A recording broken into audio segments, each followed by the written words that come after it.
Rosalie, ano ang demand ng mga kongresista kay VP Duterte? Ella, hindi humihingi ng pagpapatawad kay Vice President Sara Duterte ang taong bayan. Bagkus humihiling ang publiko ng pananagutan dahil sa kontrobersya sa paggastos ng milyong pisong halaga ng confidential funds. Ito ang binigyang diin ni Akbayan Party List Representative Percy Sendanya ang nag-endorso ng unang impeachment complaint laban sa pangalawang pangulo sa Kamara. Ayon sa Akbayan Party List Representative, bagsak na nga umano sa pamuno si VP Duterte ang baba pa umano ng emotional intelligence nito. Reaksyon nito ng kongresista sa ipinahayag ng pangalawang pangulo na hindi siya magpapatawad. Batay naman kay House Deputy Minority Leader, ACT Teachers Party List Representative Franz Castro, nagpapakita ang pahayag na ito ni VP Duterte ng double standards.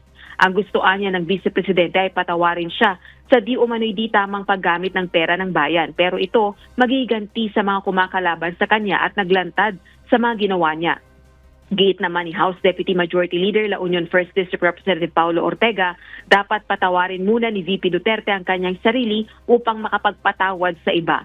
Ang pahayag ni VP Duterte hinggil sa hindi pagpapatawad, sinabi niya sa isang Thanksgiving event kaugnay ng anibersaryo ng Office of the Vice President.